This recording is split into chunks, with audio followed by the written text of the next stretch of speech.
नमस्कार, मी APS सागर Pawar, घोडेगाव police Thane प्रभारी अधिकारी। आज सकाळी घोडेगाव पोलीस ठाणे हद्दीतील घोडेगाव गावाच्या स्मशानभूमीच्या परिसरामध्ये काही नागरिक अडकलेले होते।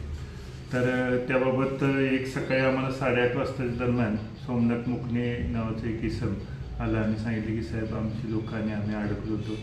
त्या अनुषंगाने माहिती दिल्यावर आम्ही लगेच तात्काळ आपत्ती व्यवस्थापन आणि प्रशासनाला माहिती देत आमची टीम सगळी रवाना केली।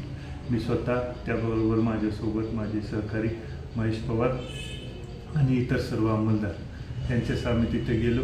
त्यानंतर आम्हाला तिथं मदतीची आवश्यकता असल्यामुळे आम्ही निसर्ग साहस संस्थेचे धनंजय कोकणे यांना आम्ही संपर्क केला।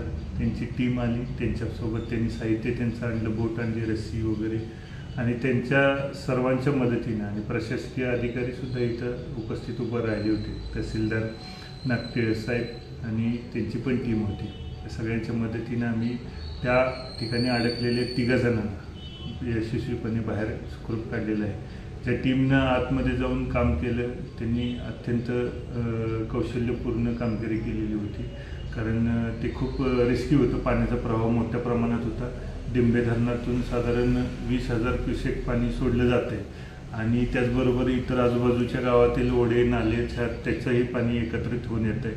तर आमची सर्वांना विनंती आहे की अशा काही घटना घडत असतात तर कुणीही नदीपात्राजवळ किंवा ज्या ठिकाणी पाण्याचा प्रवाह आहे आणि अशा ठिकाणी कुठलेही कृत्य करायला जाऊ नये किंवा तिथं राहायला जाऊ नये।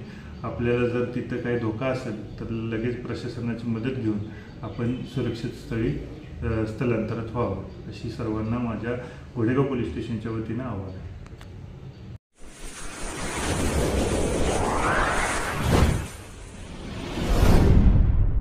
वीर महाराष्ट्र न्यूज चॅनलला लाईक आणि सबस्क्राईब करा। धन्यवाद।